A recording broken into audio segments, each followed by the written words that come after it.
Mga minamahal kong kapwa-tao, ano ba ang wish ninyo ngayong Pasko? Ah, Kanya-kanya. Akin, simple lang ang para sa akin. Unang-una, sana bigyan ng kalakasan ng katawan ang lahat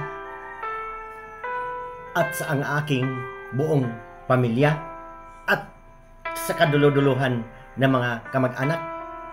Sana nasa mabuting kalagayan. At pinapanalangin ko ang lahat ng may karamdaman, sana pagalingin na po, Panginoon. Mga kaibigan, ito simpleng usapan ha. Ang pagdiriwang ng Kapaskuhan ay kumpara sa akin, hindi lang sa December 25. Ang gusto ko, araw-araw ay Pasko. Kasi yan ang simbolo ng pag-ibig. Magmula ng pinanganak si Jesucristo, doon nag-umpisa, nagkaroon ng pag-asa ang mundo. Kaya lang po, hanggang sa ngayon, hindi po ko pa rin po maunawaan kung bakit hindi pa rin mapayapa ang buong mundo. Kaya sana po magkaisa tayong manalangin na mapayapa ang buong mundo at lalong-lalo na sa ating bansa. At sana yung mga leader na ang ating bansa magbago na po at naging hindi po mapansamantala sa kapwa. Yan po ang nandito sa ating bansa. Ang kanya-kanyang siraan. Ngayon, kung napapansin niyo kanya-kanyang mga salita ang ating mga leader. Ang gusto kong salita, yung para sa lahat, hindi yung para lang sa sarili. Kung napapansin ninyo, yung mga bangayan dyan, bibihira lang po dyan ang para sa lahat. Ang karamihan po ay para sa sarili. Dalangin ko po, sana sa padarating na halalan, mapili natin ang mga tamang leader. Na hindi ganyan, na kumbaga sa lagi tayong kinukuha sa susuhulan. Sana po, magbago na po. At tayo, kung gusto natin ng pagbabago, tayong lahat, na kapwa-tao. Hindi, unahin muna natin sa Pilipinas, hayaan mo muna yung ibang bansa. Tayo mga kaibigan, alam nyo naman, crisis ngayon. Sino bang makakalunas sa ating problema? Kaya ba ng ating leader sa tingin ninyo? Ilan ba tayo? 120 million? Kaya ba? Kung hindi tayo magsikap, kung hindi tayo kumilos, wala pong mangyayari. Kaya po, dalangin ko po, ngayong Kapaskuhan, magiging inspirasyon ang mga salita na ito. Dapat, hindi lang ang ating sarili, ang ating gustong umangat. Dapat, isasama natin ang lahat. Bakit? Alam ba ninyo, pag asinsado ang lahat, kahit ano ang iyong hanap buhay, ang negosyante ka, magiging mabintang-mabinta. Maraming pambili ang iyong kapwa mo. Pero kung crisis, ito pupunta na naman tayo sa crisis. Ang number one kong problema natin, ang kinakain po natin ay imported. Halos imported. Una-una na yung bigas. Yan po talaga malaking problema. Kung kanya-kanya na silang diskarte dyan kung anong gagawin. Pero ang isip ko wala talaga. Kung hindi tayo kumilos, tayong mga simpleng mamamayan. Ako talaga, hindi na ako makapagsaka kasi nandito ako sa Maynila. Pero bahala ko rin dito sa pagbablog ko, sana kung swertehin ako. Ang bala ko talaga para makatulong sa kapwa. Man lang, magkapag-invest man lang dyan sa sakahan, sa lupang sakahan. Alam niyo ang dami ng billionaire sa atin, kaya lang hindi po tinatangkilik ang pagsasaka. Ayun po kasing malaking problema lalo na akala kasi maraming pambili, maraming pera. Pero kung ang problema, kung wala na tayong mabili at ang ibang bansa ay ayaw na mag-export, ayaw na magbenta ng bigas, nga tayo. Kaya po, mga kababayan, mga minamahal kong mga magsasaka, ang karanasan ko, ang aking magulang magsasaka. hindi naman po ako nanlalait. ako mismo ang aking magulang magsasaka. Nakita ko po ang problema. Ang bata pa ako noon, wala pa akong hindi ko pa kaya magsasaka kasi mabigat po 'yan. Pero alam ko kung saan nagkaroon ng problema. Kung bakit tayo bumagsak sa imported na kinakain ngayong bigas. Kung hindi tayo mag-import, magugutom eh. Kulang na kulang ang ani.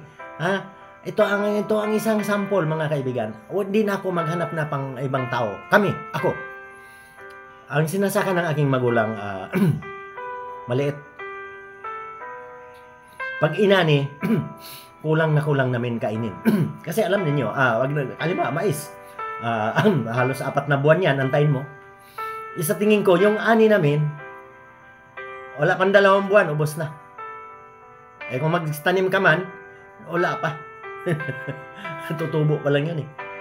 Kaya po dapat, lakihan po dapat ang pagsaka para kung magtanim ka ulit, kahit na mag-antay ka ng 4 na buwan, mayroon kang kakainin. Yan po ang nagiging problema. Sana dalangin po natin na mabago na yung sistema na yan. Ngayon, ang lagi kasi mga problema, kaysa wala daw suporta, walang market road. Alam niyo mga kaibigan, magkaisa nga dapat ang magsasaka at sa ating mga leader na kung paano mahakot yung mga produkto. Kasi kung minsan tinatamad ang mga magsasaka, nabulok na lang din po doon. Kasi sa sobrang mura doon, tapos kung ibibiyahe mo pa papunta sa syudad, malulugi.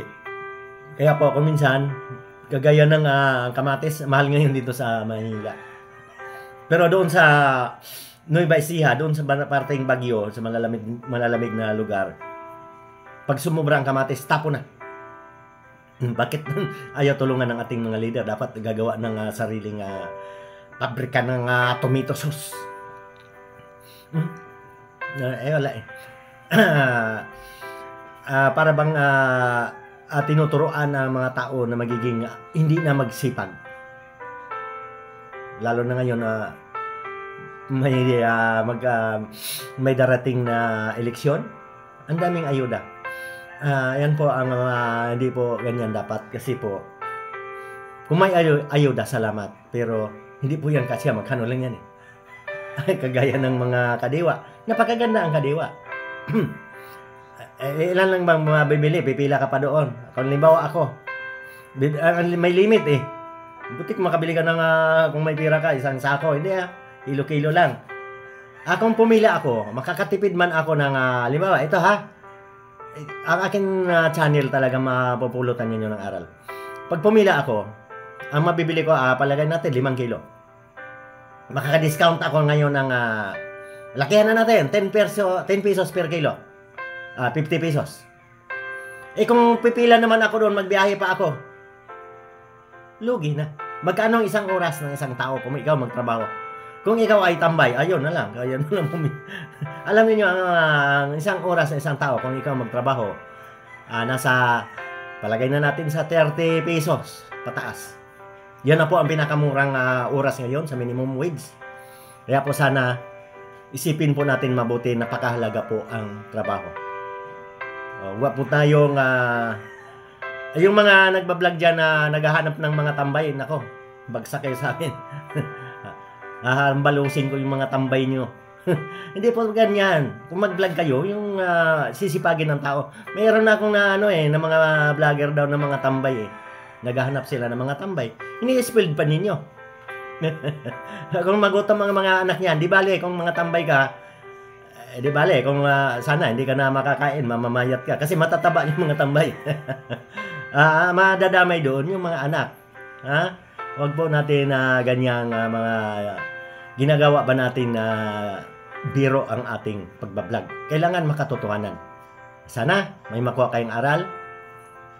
Sobra-sobra na. Siguro maraming mainis. Pero yung matututo na pagpalain, salamat. At ang pangarap ko talaga, araw-araw ay Pasko at makatulong sa lahat ng tao sabihin ninyo, ano pa kayabang naman Jeremias Cumbis magkatulong sa lahat ng tao? Ay kung matutok nga kayo sa aking mga suggestion. O di ba? Kung sinong nakakarinig hanggang kung ma-share ninyo yung aking mga pananalita. Eh kung nakatulong ako sa mga tao na yan, nakakakinig kung ilang libo. Eh lalo na kung milyon.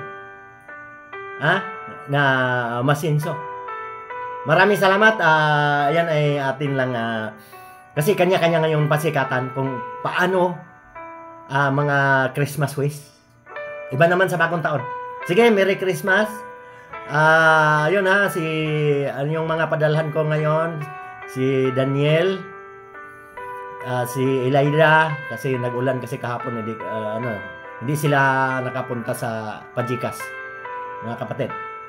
Maraming salamat, Wilfredo. Hindi ka naman gipit eh. Hindi na lang kita, happy birthday na lang. Wala ang regalo. Unahin muna natin yung mas nangangailangan, ha, Wilfredo? Kumusta kayong lahat? Lahat ng kamag-anak, Tio Pipi, pagaling ka. Ingat po tayo palagi.